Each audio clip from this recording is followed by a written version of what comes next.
Samantha from Jessima Tutorials here, and today I'm going to show you how to create blue opal with polymer clay. Now there should be a photo of it on screen right now, should be up in the corner over there I believe, but I probably have pointed in the wrong direction, but no.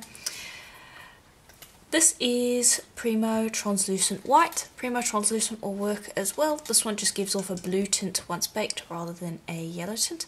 There are going to be some colour mixing recipes later on, but we'll get to that when we get to it. For now, you just want 4 pieces of Primo Translucent of some kind that are roughly the same size. You don't have to worry about them being exactly the same size. And these are rolled out on the thickest setting of our pasta machine, and altogether they make up about half a 2-ounce block of Primo. Then you're going to want some alcohol ink, and this is to colour the pieces. And so I've got a blue and a yellow. You can use the exact ones that I'm using, or you can use your own colours of alcohol ink. It doesn't have to be exactly this. Point is you want the ability to make a green, so you can use a green or you can use a blue and a yellow, and you want a yellow and a blue. And then also I am going to be using some white alcohol ink, but this is not completely necessary, it just helps with one of the colours. So, for one of them I am going to be putting on 4 drops of blue, next one I will be doing 2 drops of blue, next one I'll be doing 1 and 1. Actually this one I will do if I can get it to drop. Let me shake that bit. There we go. There we go. About 2 drops. Okay. Then I'm going to grab the white, and you can mix a little bit of white polymer clay in instead of using white alcohol ink. But I'm going to put 4 little drops of that. Then on this one I'm going to put 5 drops of yellow. This one I will put 3 actually, 3 drops of yellow, and this one I will put 1. Or it will be 2 because it dropped out too quickly, but that will be fine. Right, then you can kind of move those around to make them dry quicker, but you basically want to let those dry on the clay before mixing them up through your pasta machine or with a roller, because it just makes it easier. But then you will mix up these 4 pieces and they should end up with a variety of kind of bluish greens and then blue-white. Okay, and there we go. Just bring this one over so you can see. That's the order in which the colour recipes were before. So they turned out a little greener than I was expecting, so I did add another one, and this is just only the blue on its own with the same amount of translucent clay. Okay, so now we are ready to make a marble. So I'm only going to use a little bit of these because they're a little greener than I expected, as said before. So I don't want to use a whole bunch. These 3 are the ones that I'm going to be using for the most part. And all I'm going to do is I'm going to rip them into pieces, and then we are going to marble them. So just rip all those up. Okay, then just take those and just pop them together at random. It really doesn't matter in what order you put them. Just put them together like so. Okay, there we go. And just squish that all together so that it's one big piece. Roll that up like so. And I'm just going to chop that into pieces.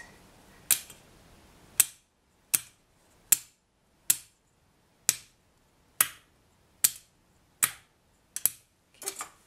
And then you can put that together as well, and that will just mean that we have a little more dispersion of the colours.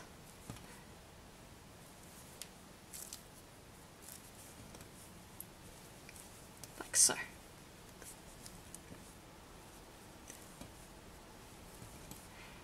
And then we'll bunch that up together again, and then give it a slight marble by rolling it out. And the clay is very soft, so the softer the clay, the quicker this will be. And just start giving it a little bit of a twist to marble that out. There you go.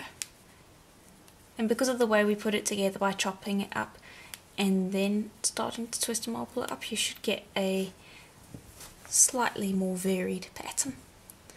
And there you go, that's all you should need. Squish that flat.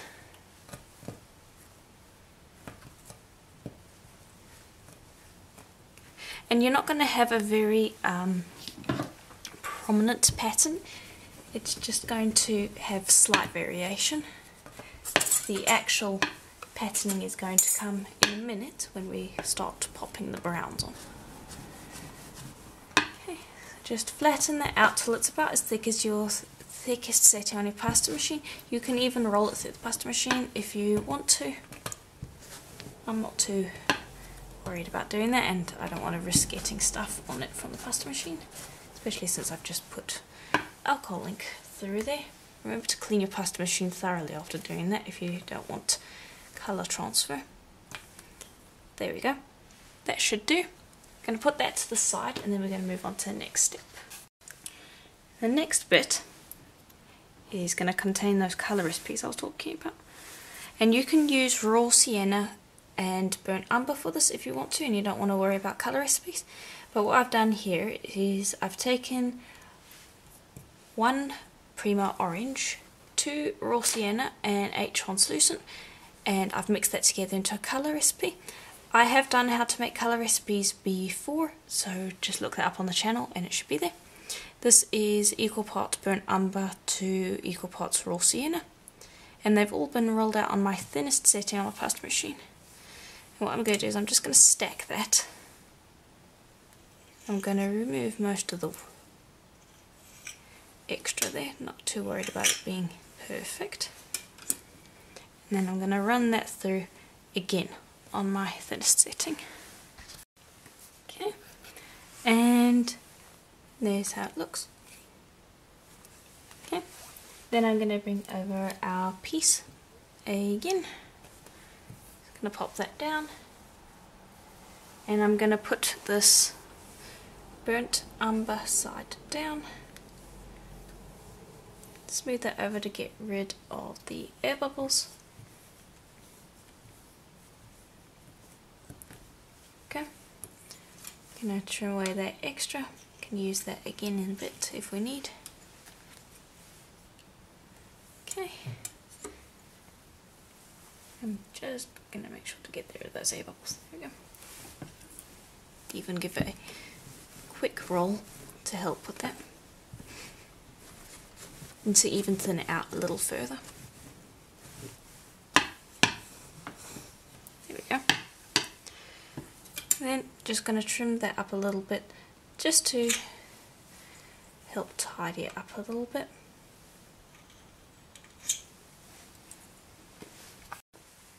And I also trimmed it in half just so that it will fit better into the stamp that I'm going to use. This is one of my polymer clay stamps that I sell on my Etsy store, but any kind of gravelly looking stamp will work. And what you want to do is you want to take a bit of cornstarch, brush that onto the clay, and I will do that on both sides just because it helps prevent it sticking to my fingers as well. And I have already dusted this somewhat with some cornstarch. This will just stop it from sticking to the stamp. Okay, place it in there. I'm going to press it in. Again, brown side down.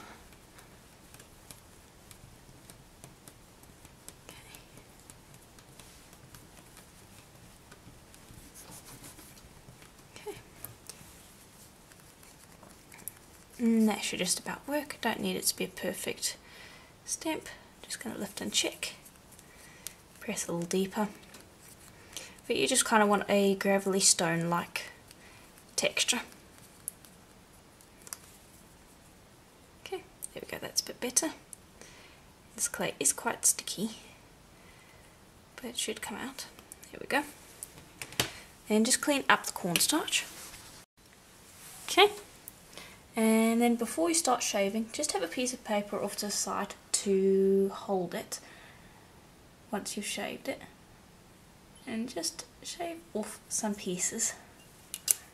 And this is the side that you want, and just put that off to the side, and then just shave off as many pieces as you can. Remember turning it over, because that is the side that you want.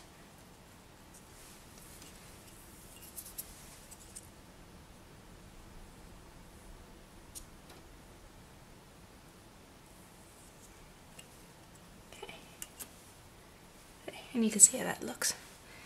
And then just take as many as you can, and then I will probably make some more with this piece, which was the other half that we had. And I'll show you what to do next.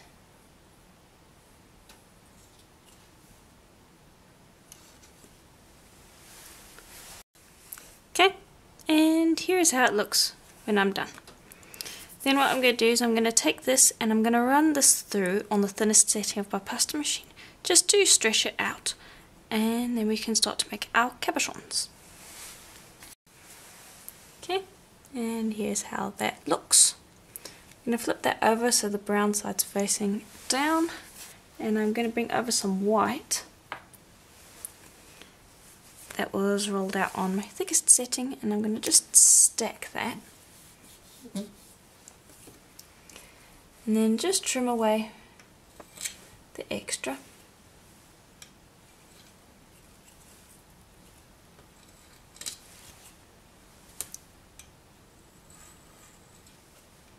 Okay.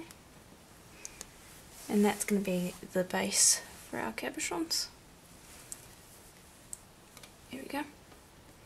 Just make sure that you don't have air bubbles, so just smooth those out if you have any. Slice and smooth. Okay. There we go. Then we can start building it up. Also, you gotta remember this is translucent, so the white is going to lighten this colour when it's baked, and that's why I put the white underneath. Okay. Then I've got my pieces over here, and that's what I'm going to lay on top. Just lay them down at random.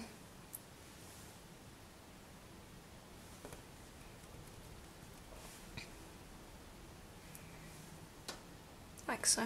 You can have them overlapping, you can have them quite far and separate from one another. It's really completely up to you how you want to do that.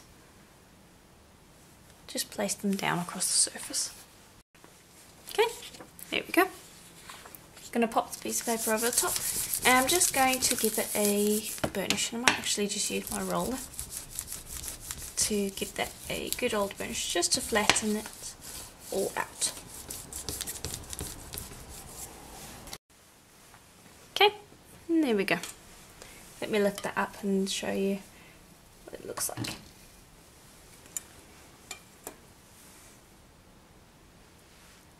Here we go. Okay, and that will be white on the back. Put that down, and this is the cabochon of choice. Any cabochon will work, or cabochon mould anyway. I'm just going to roughly cut around that. Okay, and then place that down in the mould. And bend this over to actually fill the mould for me, so you don't have to worry about using up extra clay. You could fill it with leftovers as well, but this will at least create a kind of colourful matching back.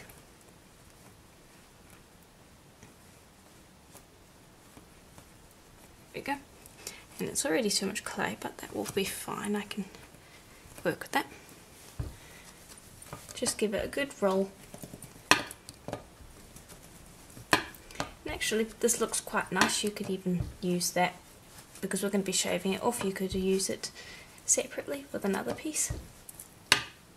And lift it up out of the mould a little bit. That's fine. Just make sure that's good and pressed in.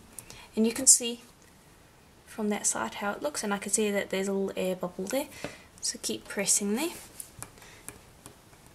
And just make sure that you have it well pressed in. And then I'm going to just shave off that. And just be careful. I'm using a dull blade here because I don't want to cut myself, and I don't want to cut the mould. So I use a slightly dull blade for it. And that back looks quite nice. Okay. And all these leftovers can be mixed together and made into something really nice. I've shown many leftover tutorials and techniques on the channel, so check that out if you are interested. But all these leftovers will create something very nice if you mix them together. Now I'm going to bring over some sandpaper just to texture that. And this is just a piece of sponge.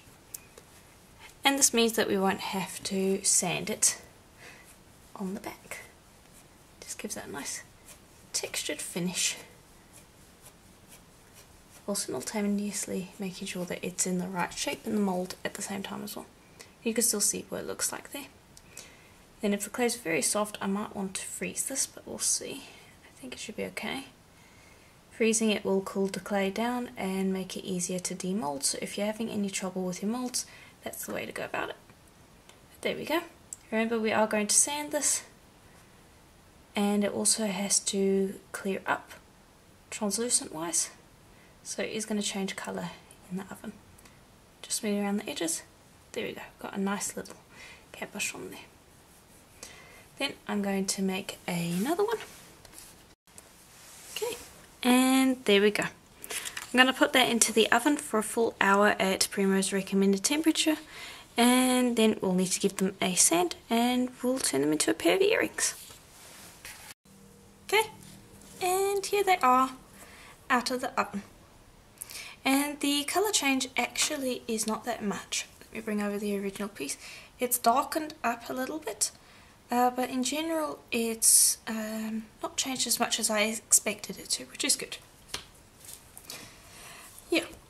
So anyway, I'm going to sand these to give them a nice sheen. I've already given them a quick wet dry sand to get rid of the really rough edges, but after like a 400 grit sand with the wet dry sandpaper by the sink, I'm actually going to use some polishing papers, and these are those, and they come in multiple grits going up to 8,000, which is really fine, and that will give us a nice shine.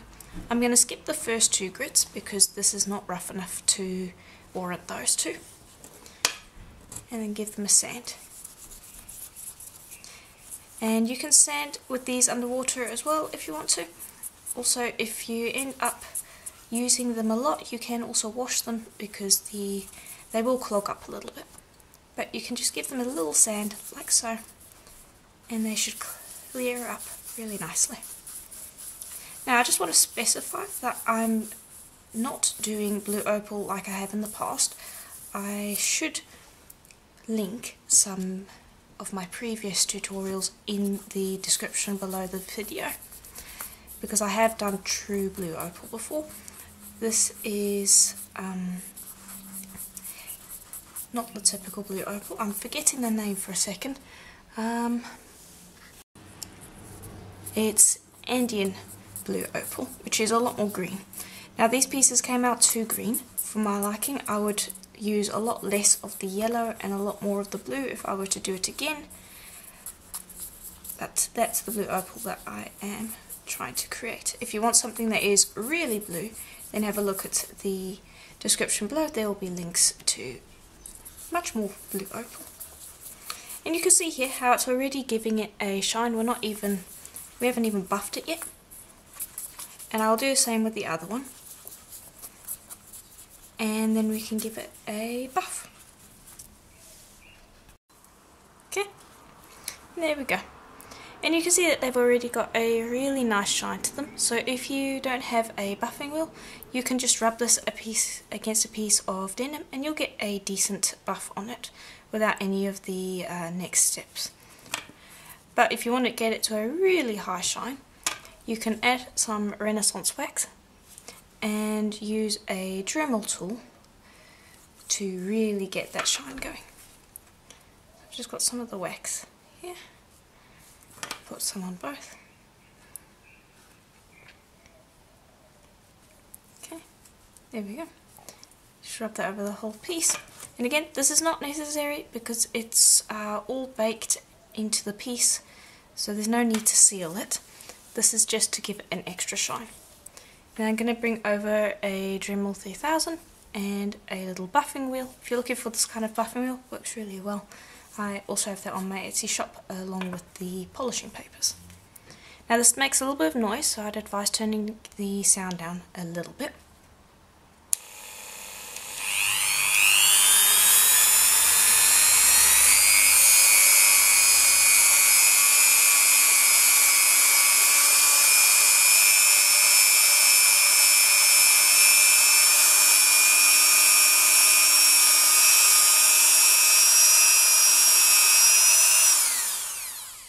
Now I still need to buff the edges, but hopefully you can see there how it's given it a almost glass-like finish to it. I buffed the sides and I'm also going to give the back a little bit of a buff, and yeah, then we can assemble them. Okay, and there we go. You can see how beautifully shiny they are. So yeah, now just need to assemble them. And the first step to that is to drill a hole. So I've just got a pin drill here. I'm going to drill it right at the top of the piece. Like so, because I'm going to make a pair of earrings. You could also take these and put them into a setting, because they are cabochons, so you can use them like that as well. Go. You can see, nice clean hole. Do the same with the other one. And then the last step will just be to assemble them, which is just going to be to take some little gold jump rings, open those up, pop that through the hole, and then add your ear wire.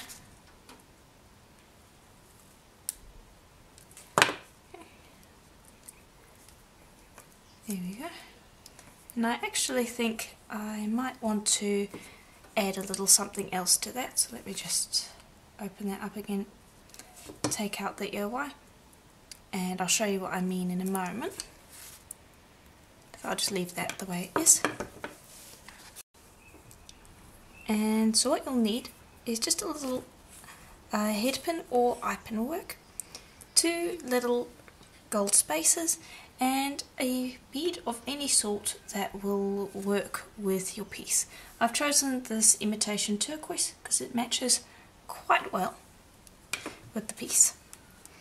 All you'll do is you'll just pop on a gold spacer, your bead of choice, another gold spacer, and that little bit should hold it in place so that you can create a loop around the edge, like so. Bring those back up, and then you're going to trim away the extra wire, and generally, I guess this, always hold the end that you're trimming off so that it doesn't just ping off into the distance, because that can be quite dangerous because it can get in your eye, so always hold it. And then you just create another loop.